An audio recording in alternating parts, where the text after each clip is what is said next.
بسم اللہ الرحمن الرحیم۔ السلام علیکم۔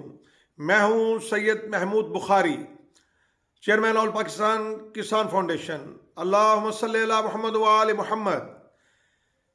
آج کفر ٹوٹا خدا خدا کر کے 25 نومبر کو کرشنگ سیزن کا آغاز، نوٹیفیکیشن جاری، اور بہت بڑا احسان کر دیا پنجاب حکومت نے اور وفاقی حکومت نے۔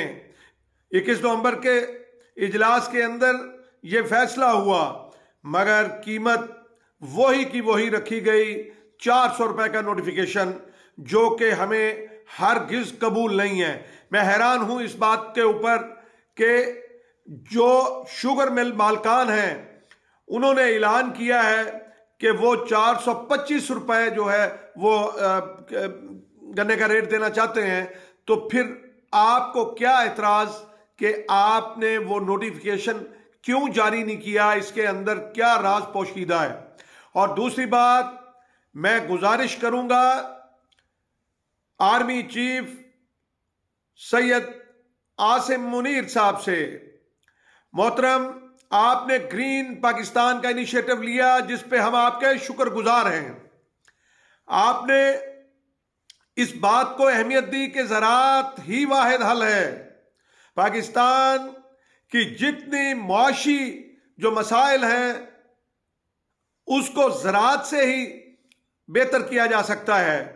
آپ کو میں یہ بتا دوں کہ زراعت میں پاکستان کی جی ڈی پی کے اندر 25% اس کا حصہ تھا، جو کم ہوتے ہوتے اس وقت 13-14 پہ آ گیا جی ڈی پی کا، اور اس کی وجوہات کیا ہیں؟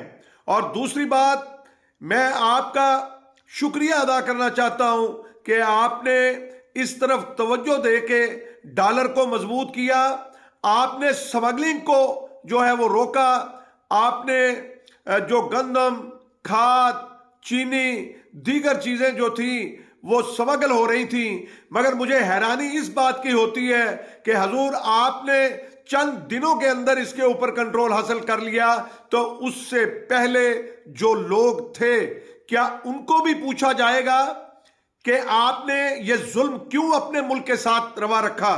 آپ نے یہ اتنے بڑی زیادتی کی ہے کہ آج جو ہے وہ پاکستان کے اندر ایک بحران کی سی کیفیت ہے۔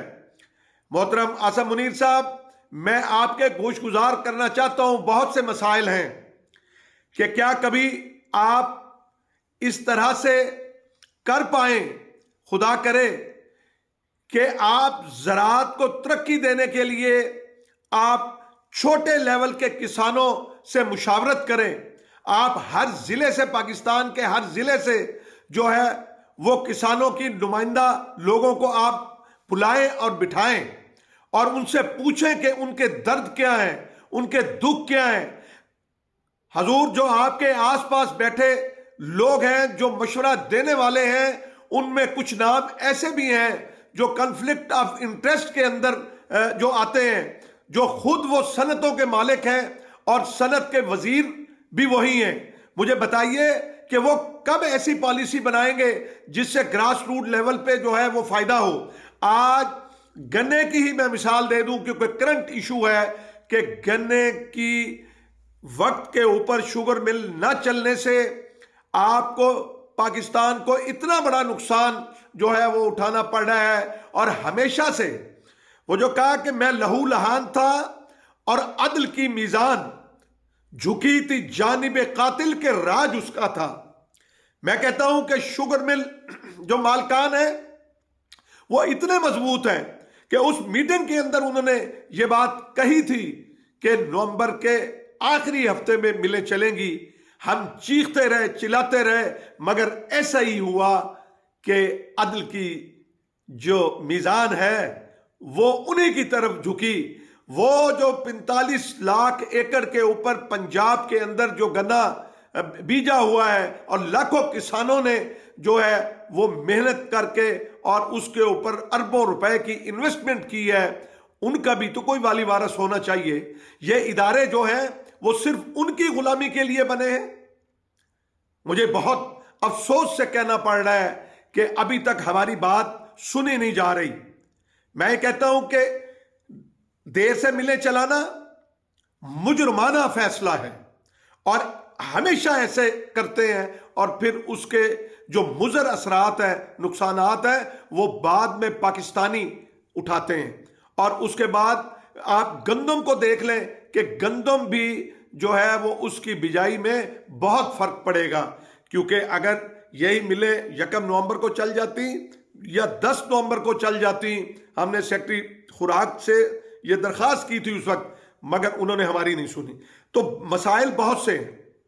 میں کہتا ہوں کہ ایک تو ریٹ جو ہے وہ اس کا نوٹیفیکیشن آپ جو ہے وہ دوبارہ مہربانی کریں اور 450 کے مطابق جو ہے وہ کرائیں. پنجاب کے کسان کا کوئی قصور نہیں ہے. اب آپ دیکھیے گا کہ یہ جان بوجھ کر بھی تنگ کریں گے، فل کیپیسٹی کے اندر ملیں نہیں چلائیں گے اور ابھی لمبی لمبی لائنیں اور قطاریں آپ کو نظر آئیں گی. اگر یہ نظام درست چلائیں تو پھر جو ہے وہ جو کٹوتی کی شکل میں جو ہوگا، جو کسان اس موسمی جو سختیاں ہیں ان کو وہ جھیلے گا. مجھے بتائیں کہ وہ گندم کاشت کریں یا گنے کی مل کے اوپر جو ہے وہ کئی دن جو ہے وہ وہاں پہ گزارنے پہ مجبور ہوتا ہے. تو میں یہ سمجھتا ہوں کہ اس طرف توجہ دی جانی چاہیے، اس کا ایک میکینزم بننا چاہیے. چونکہ میں کم وقت میں چاہتا ہوں کہ تھوڑی تھوڑی بات کر کے میں اپنے پاکستانیوں کو، اپنے کسان بھائیوں کو جو ہے وہ یہ میں سمجھانے میں کامیاب ہو جاؤں کہ دیکھیں ہم 70% ہیں، ہم 70% ہیں اس ملک کا، اور ہم جو ہے وہ اس ملک میں اناج مہیا کرتے ہیں. ہم اس ملک کے اندر پھل، سبزی، آپ کی لائف سٹاک، آپ کے مختلف جو ہے وہ اناج مہیا کرتے ہیں. مگر یہ ہے کہ ہمارے ساتھ اس طرح کا سلوک روا نہیں رکھا جانا چاہیے. اب میں آپ کو یہ بتا دوں کہ کھاد کی اتنی شارٹیج ہے اور اتنی کمی ہے، وہ انشاءاللہ تعالی میں اپنے اگلے ویلاگ کے اندر جو ہے وہ میں یہ بات پوری فیکٹس اور فگر کے ساتھ سامنے لے کے آؤں گا کہ آج کسان کتنا مجبور ہے اور کتنا پریشان ہے آرمی چیف صاحب کہ اس کو کھاد نہیں مل رہی. میں تو کہتا ہوں کہ کسان کی دہلیز پہ یہ چیزیں پہنچنا چاہیے. ہم اس کا میکینزم دیتے ہیں مگر یہ مافیاز اتنے تکڑے ہیں کہ میرا خیال میں وہ کسی کی پکڑ میں ابھی تک تو نہیں آئے کہ آپ ہر موضع کی سطح پہ، ہر یونین کونسل کی سطح پہ جو ہے وہ کھاد بھی کسان کو مہیا کریں، آپ بیج بھی کسان کو مہیا کریں، آپ سپرے بھی کسان کو مہیا کریں اور معیاری مہیا کریں. تو پھر آپ دیکھیں کہ یہ کسان جو ہے وہ 1 سال کے اندر پاکستان کو جو ہے وہ کس طرح کھڑا کر دیتا ہے اور معاشی حالات درست ہو جاتے ہیں. تو میں یہ عرض کرنا چاہتا ہوں اپنے شوگر مل مالکان سے کہ آپ بھی تھوڑی سی توجہ کیجئے، آپ بھی مہربانی کیجئے کہ آپ اس طرح سے تنگ نہیں کیجئے. ورنہ میں اپنے کسان بھائیوں سے یہ درخواست کرتا ہوں آخر میں کہ آپ گنا اور کم کر دیجئے. خدا کا واسطہ ہاتھ جوڑ کے میں کہتا ہوں کہ ابھی پنجاب کے اندر جو ہے وہ تقریباً 3.5 پونے 4 لاکھ ایکڑ کم ہوا ہے.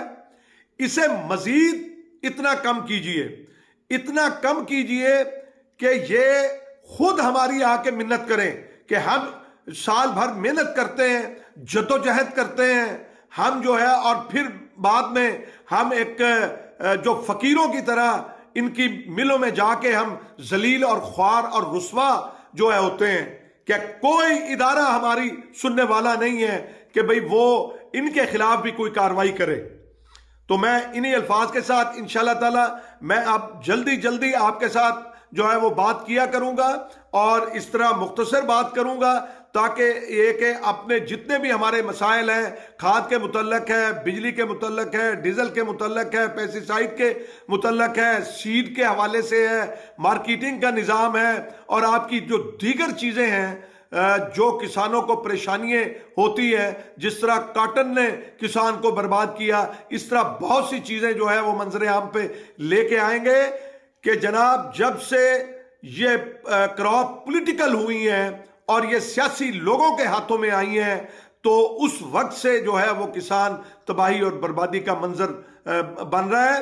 اور اب انتخابات بھی قریب ہیں، میں اپنے کسان بھائیوں سے کہوں گا کہ کبھی ان پنڈتوں نے، سیاسی پنڈتوں نے ہمارے آواز نہیں بلند کی، ہمیں کھاد نہیں ملی، تو کبھی ان ظالموں نے جو عوامی نمائندے سو کالڈ بنے پھرتے ہیں اور وہ جا کے ہمارے لیے کبھی لڑے ہوں، صرف ہوس اقتدار کے لیے یہ لڑتے ہیں اور یہ عوام کا بھلا نہیں کرتے، یہ فائدہ نہیں کرتے۔ میں دعا گو ہوں کہ میرا پاکستان ترقی کرے، سرسبز و شاداب ہو، میرے ملک کی فوج اللہ تعالیٰ اس کی حفاظت کرے، میرے ملک کے جو ادارے ہیں جو پاکستان کے لیے سرو کرتے ہیں، اور جو بیوروکریسی کے لوگ پاکستان عوام کے لیے صحیح معنوں میں جو ان کی غلامی کرتے ہیں، وہ ہمارے نہیں ہیں، جو عوام کی خدمت کرتے ہیں ان کے لیے دعا گو ہوں۔ اللہ تعالیٰ ہم سب کا حامی و ناصر ہو۔ پاکستان زندہ باد، پاکستان پائندہ باد۔